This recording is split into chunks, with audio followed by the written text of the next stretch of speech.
Session 1.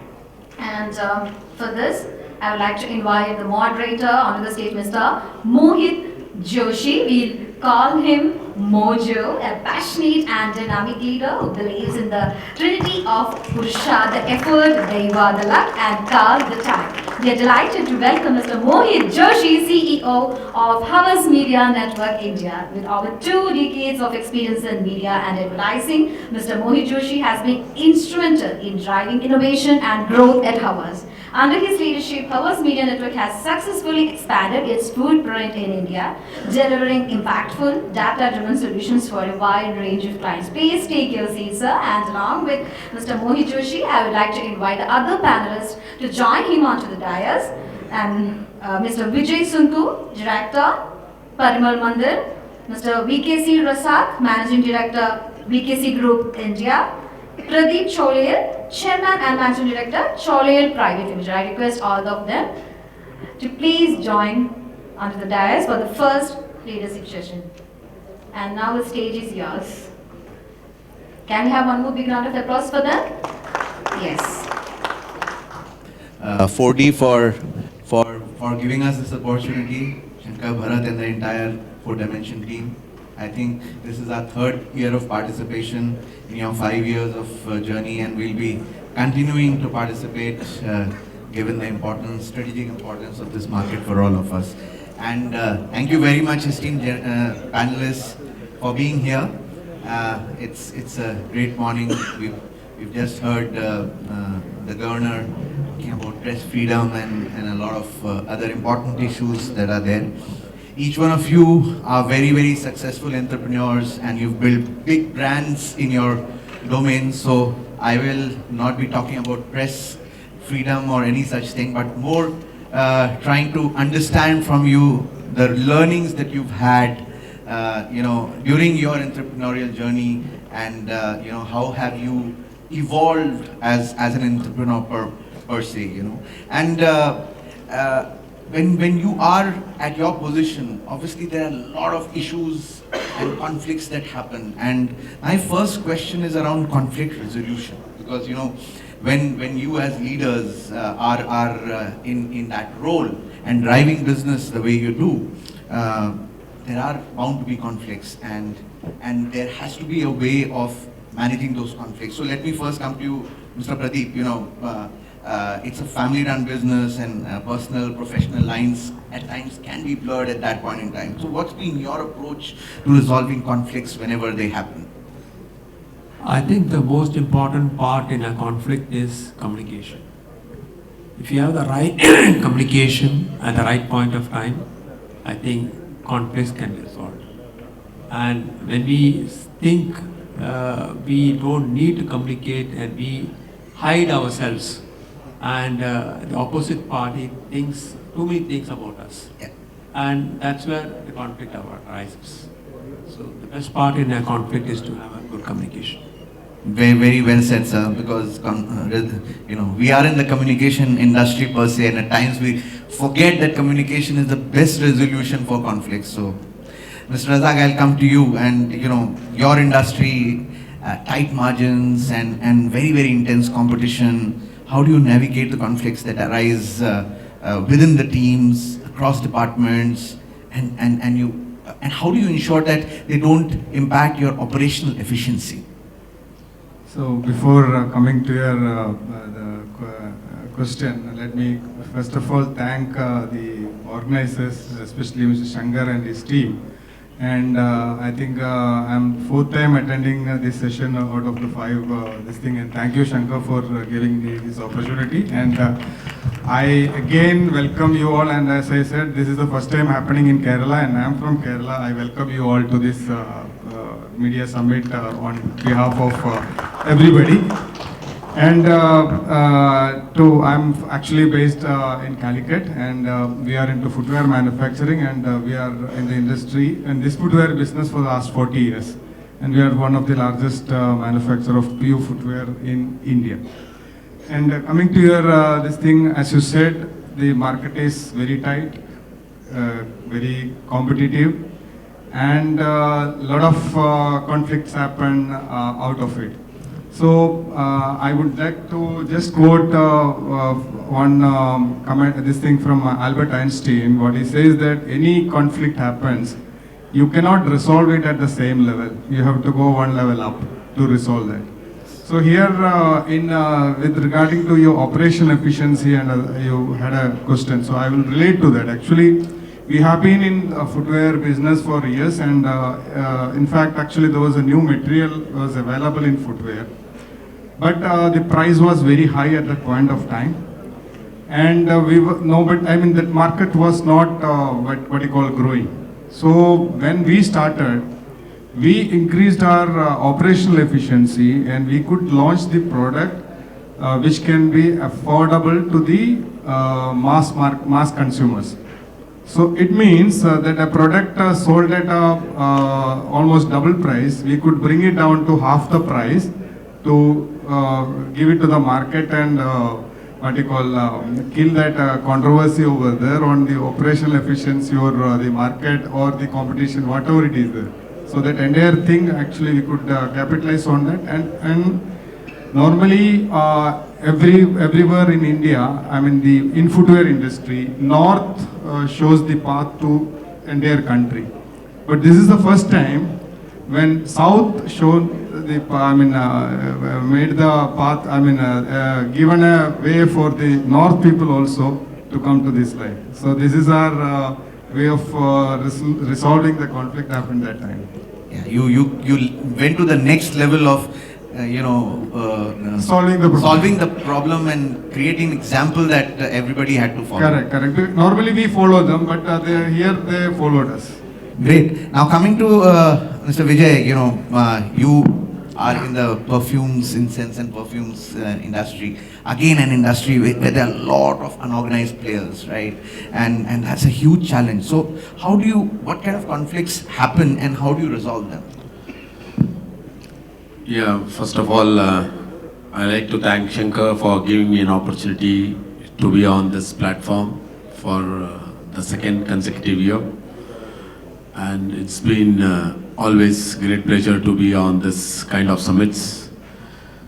We, as a company, one of the largest producers of incense sticks in India, is 7-decade-old company with third generation enterprise managing it.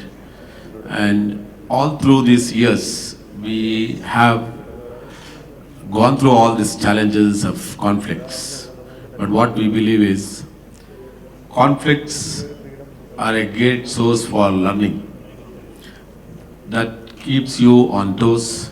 And always what we try to do is, rather than giving a solution at that point of time, rather we try to go to the source of why this really actually happens, so that you bring a solution to the core so that these problems doesn't arise in future.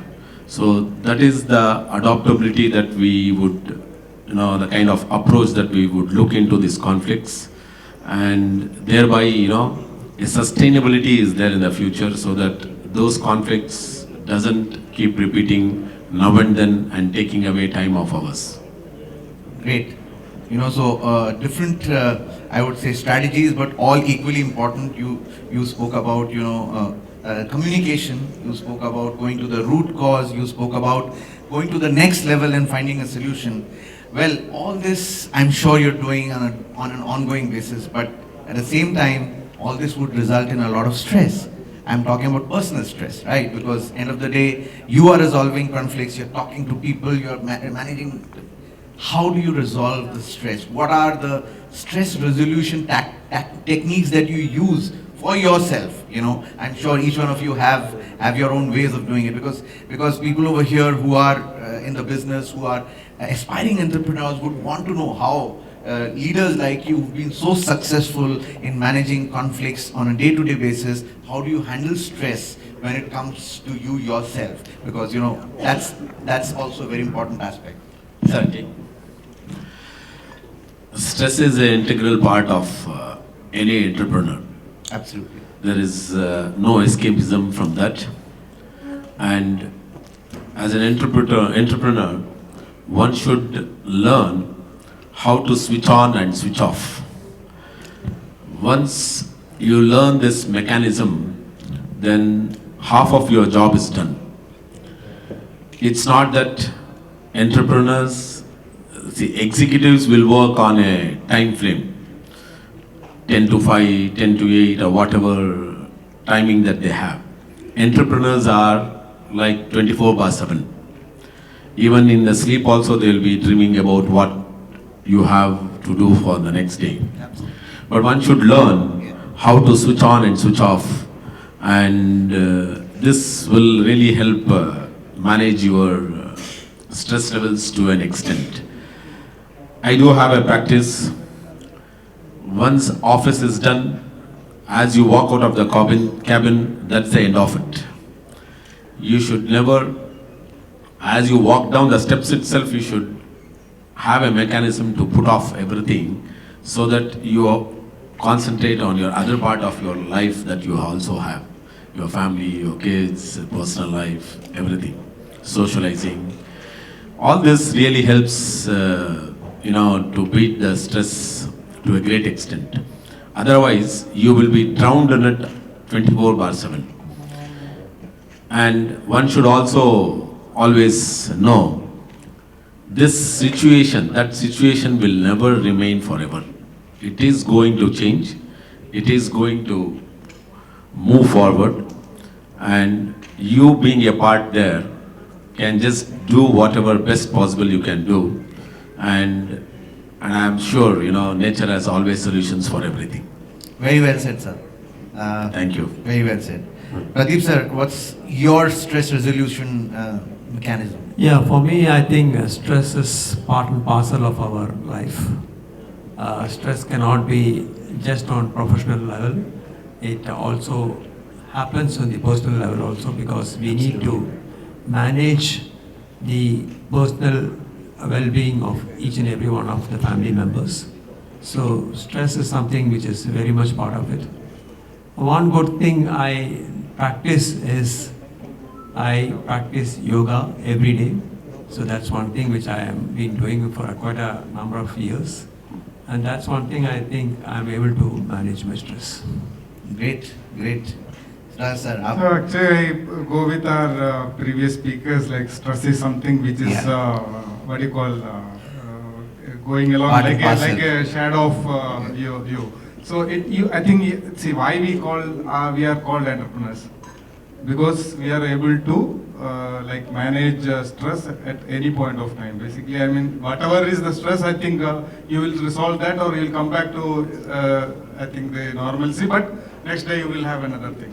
So it's something like vertical. You will have to learn to fly above this thing like an eagle. When there is a rain or whatever it is, you just try to fly over it and get it resolved. That would be the easiest thing. But definitely it is one of the skills what any entrepreneur have. But they have different mechanisms. As he said, sir said, is practicing yoga. And maybe somebody, it will be like some watching movies or games. And for me, some involvement with the social work or other things. So it depends on various things. Absolutely. So I mean, you cannot pinpoint one particular method for resolving stress. Completely agree, sir. And everybody has a different way of. Probably people, entrepreneurs from Kerala like you have less exposure to stress because you live in God's words country and this state is absolutely aligned with nature, and I think you are a blessed lot to be in Kerala. That way, definitely, sir. We are all very much blessed, and just one of my friend was saying like our slogan, God's own country. You are really there. So that's what you said. So we are really proud to be in from Kerala. Thank you. Great, great. And we spoke about conflict management, stress. Now let's talk about change management, because that's also a very integral part of leadership that at levels at which you are. So let me come to Pradeep sir, you, and since family businesses often have a unique challenge where transitioning leadership to the next generation at times could be an issue. So how do you mentor younger family members to ensure that the business remains resilient while respecting family dynamics? And what about operations in different geographies, when some people want to operate out of different geographies, and they feel that we need to move out of the core business to some other business or some other geographies. How do you manage that change? Because I always believed change is inevitable. Change, we can't avoid change. If you're avoiding change, you're avoiding progress in your life. So change is one thing, we have to accept it, and we have to see that how best the change can be made a success into this thing. As far as the family is concerned, for example, I have a son and a daughter. My son, when he wanted to join the business, he had a different viewpoints, and he launched a very high premium Ayurvedic products in the name of Sadev, and which is being done successfully well in the online platform. And at the same time, he takes interest in my regular business also. It is not that he said I will be only involved in Sadev, because I have given him opportunity. When he said he wanted to do something on his own, I gave the opportunity to him. At the same time, I had asked him to attend almost all the meetings and keep abreast with what is happening in the organization. So that's one thing which I have done. As far as my daughter is also, she finished her post-graduation, and when she joined, I have now given her an exports as my this thing, and she's taking it very keenly, and she's exploring the opportunities available in the export market. So I have been very clear to them. There's a good amount of communication happened where they wanted to go and how they wanted to go. Great. Vijay sir, again, what kind of mentorship structure have you found to be the most effective one when it comes to family expectations and change management, and change management over there? Yeah, mentorship is very, very keen and an important subject in an organization. When new generation comes into the business, that's a big challenge for the older generation, how we take them along.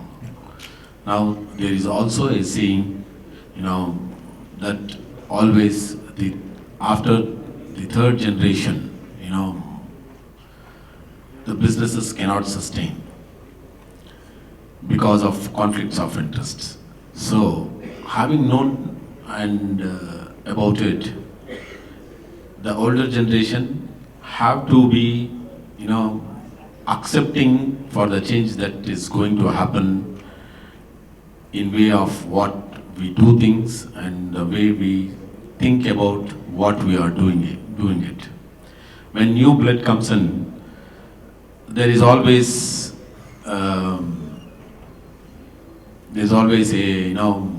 it cannot be a smooth drive. No children would want to do the same thing what the parents are doing. Today, they have better exposure and they have better means of seeing the data. They are seeing the world in a much larger perspective, and they would never want to be on the traditional route of what the businesses has been handling. So we as an older generation also have to have that reverse monitoring. We should have that openness to learn the new technologies that is available that would help the business grow in the future, thereby give the freedom for the younger generation to adopt it, and also make sure the family values, the core values that the organization has been built along decades is kept intact and grow and move forward in the future in a more progressive way. One thing would be like ideal is organization becomes important, not the people who are there, because people come, people go, but institutions and organizations have to remain so that it gives shelter and aspiration for many entrepreneurs to look at it and move forward. Very well said, sir. Razak sir, what have been your experiences in this domain, change management and... Actually, being a second generation entrepreneur, I mean, I have experienced that, what you call, I think what our speakers were saying. Yes, Like, I mean, see, when somebody like coming to your business, I mean, from the second generation, I mean, you should not like insist your way of working or your way of thinking on them, because as I said, they have much more new exposure. So actually, to understand that better, I can tell you a small story. Again, in a footwear business, I think there was a father who's running a footwear shop for quite a long time, and his style is that he always there every time in the shop when the shop is open. So one day he had to go for some urgency something, so he told his son to take care of the business. So one customer came, and customer took a pair of shoes, but he was I think falling short of a few hundred rupees for that particular shoe. And the son told, okay, no problem, you give it tomorrow. And when the father came, when he came to know about these things, he was very angry. So he asked whether you know him. No, I don't know. Then how can you give him a credit when you said that he is giving to? Don't worry, he will come back here tomorrow and he'll give the money. As he said, he came back next day, yesterday, after the next day, and he told with a balance, and he told, sir, by mistake you have given me all the same pairs. That time only, the son told me that I have given it purposefully, that so that he comes back to the shop next day. So this is the way the new generation thinks. Very well. So you can't imagine what is the creativity going, through their mind. So you don't underestimate the young generation. Give them the way, the room for them to work. Definitely they will come up. Great story, I must say, and very relevant, and all three of you have given very inspirational answers on how change management is being managed, and which is why you are all successful entrepreneurs and you have great companies that you're working on. Now let's come to the God's own country, because we are here, and it'll not be fair if we don't discuss about Kerala and specifically South India. So I'll start with you, Mr. Razak, because you are from here, and South India has been at the forefront of industrial and economic growth in India for a very long time. And I'm thankful to Shankar that he does these South summits, and this makes all of us realize who are not in South India regularly how vibrant this country, this part of the country is. And I think, what factors do you believe have contributed to the success, particularly in the manufacturing sector that you are in? And what's your understanding of the consumption patterns of South India versus the rest of the country, and learnings that you have, because you've been in this market for a long time? So actually here I have to contradict our inaugural speaker or our chief guest. So I would say that South customers are more kind of intelligent than the North customers, and basically they, especially if you take Kerala, you cannot find a difference between a village or city or the tier 1, tier 2. So the fashion across the length of Kerala, it's almost same. So same go with to the extent in Tamil, either it is Tamil Nadu, Karnataka or Andhra, Telangana. But if you go to the next state, I think there is a marginal difference in the pattern and the usage pattern and the price pattern. So we always, I think we have been working in the mass segment, and where the price was very important. But here also, we could see that there is a clear differentiation between South states and North state. And we are more strong in South, maybe because we are originated from South, but still we feel that there is a real difference. So maybe for catching or for entering to those segments, we need to have something different strategies for reaching to those customers than what you are practicing it in South. So if you take any aspect, there is a difference between South and other market. Maybe I think the name of the summit itself, South Media Summit. So I think there's some speciality also in there. So I think this is something which is, I mean, against what our inaugural speaker was mentioning. There's something different what we are experiencing these recent days. Absolutely, I think completely agree. And we've seen this difference in South when it comes to media. It's a very different market compared to the rest of the country. Print as a medium is so important here, and people are so well educated. Literacy is one of the major factor there. Absolutely, and so there are major differences when compared to the rest of the country, and I think that's what is building this market and making it bigger and bigger. Mr. Vijay, I'll come to you now. Again, looking ahead, where do you see South India in the next decade? What are your aspirations? Because you also operate. South is always important for any category of business because it has a wide potential. Probably all the South states combining contribute to around 35 to 38, 40, nearly around 35 to 40% of the GDP of this country. So no brands can afford to lose South. And what is unique about South is, I feel always South is more quality conscious than a price-driven economy. Here, larger part of the consumers trust and be on quality aspect than the price point. And with the competition overwhelming now, the quality and the price is a big war in this region. So, but in a way, working in South is always a pleasure and a challenge. In North, if you go, I always look forward like it is a price-driven market, so once you have a right price, probably you can always succeed. But South is not that.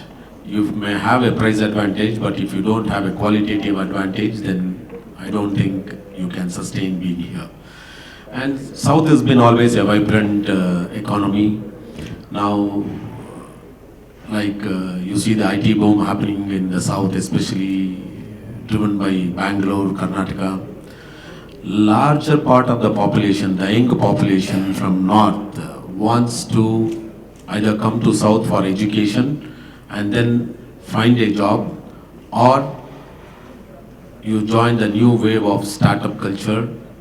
And as it is that youngsters are into new thinkings, and South gives a proper platform for any startup cultures, and that being the case, the entire young population is driven towards South, where the ecology is built around for new startup cultures and thereby giving a boom to the economy.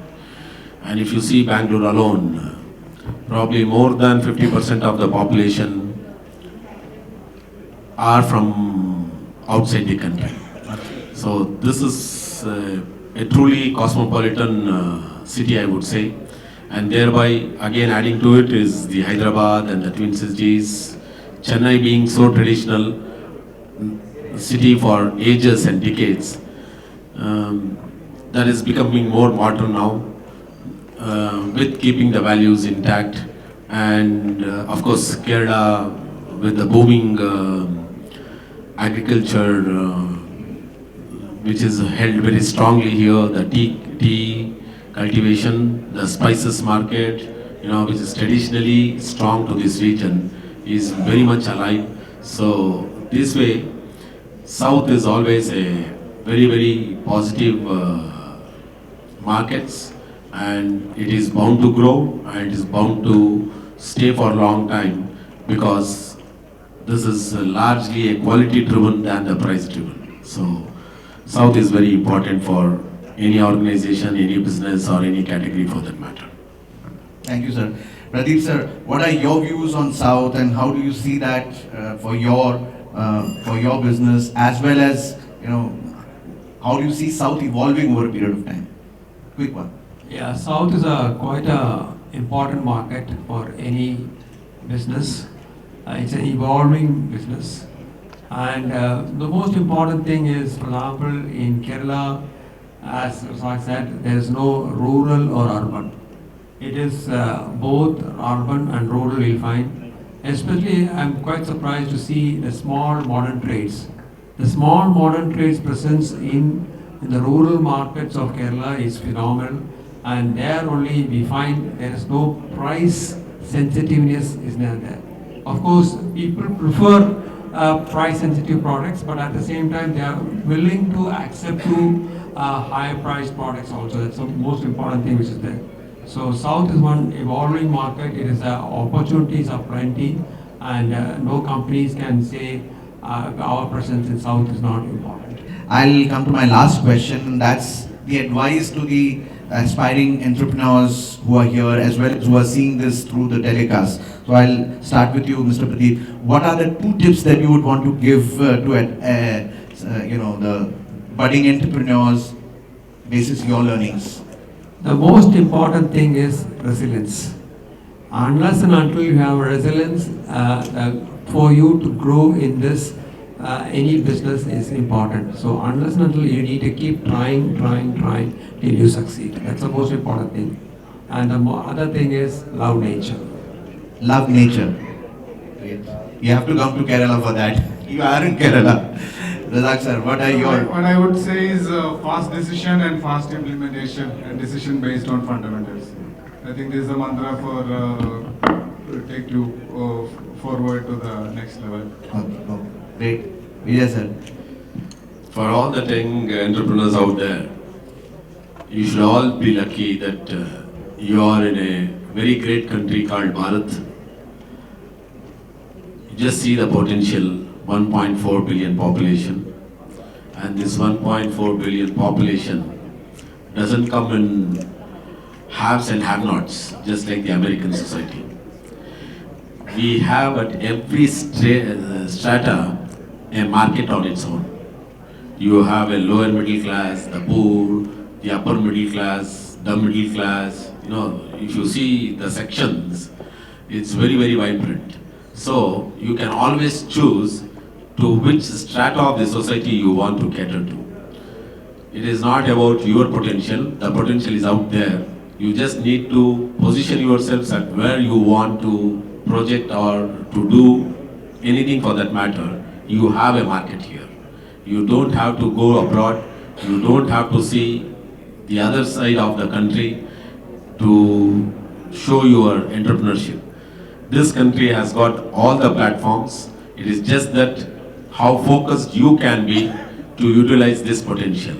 That's a take for every entrepreneur, to be focused and stay and do things what best this country requires. And if you have a right product, a right strategy, right thinking, I think this is an amazing country to be here. Great. Now, before we close, one line, I'm just asking you, which is that one entrepreneur or one business person that you really admire and why? It can be Indian, it can be global. So just the name and the reason. Always take the first person to recognize Ratan Tata, a great organization, a great human being, and a great model of business that they have built across. They do earn billions of rupees, dollars in an annual way, but you see how they have structured it for the development of the country. So I would always look upon this great organization and Ratan Tata in particular, and also all his predecessors who have built a great institution on its own. Thank you, sir. Pradeep, sir. Anand Mahindra is one person I always admire. I find him to be very innovative in the way he approaches, and he's been a successful Indian automobile businessman. And he's not just into business of automobile alone, he's a diverse business, and he has diversified into multiple businesses, and all the businesses are successfully run by him. Thank you. So Razak sir. for me, actually, I would say it's my father. I mean, Wow. he person who started working at the age of 11 and worked all across all sectors like a coolie, like a loading unloading person, and with the Tamil Nadu State Electricity Board as a permanent employee.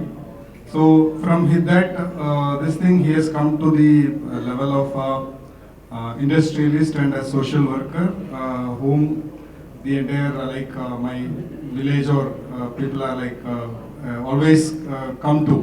Worshipping, And, yeah. so he has been a mayor of our city, and he has been MLA for 2 times, and having various posts along with his business, but not using his political power for the business. For example, we ran one of our factory on generator for 1.5 years when he was an MLA.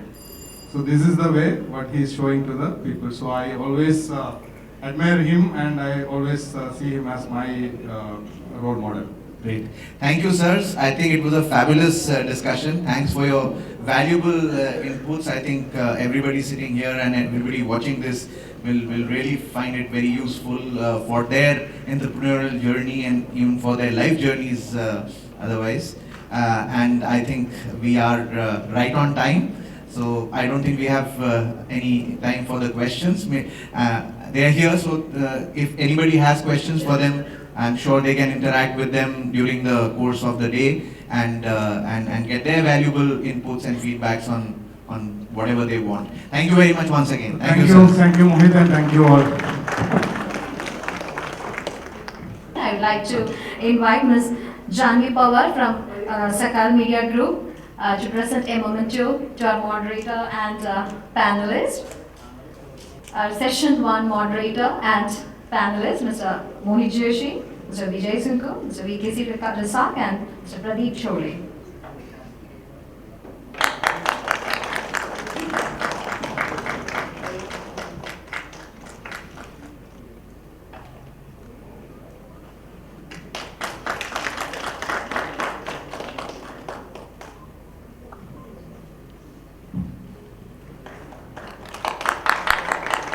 Please be generous in giving round of applause, dear ladies and gentlemen.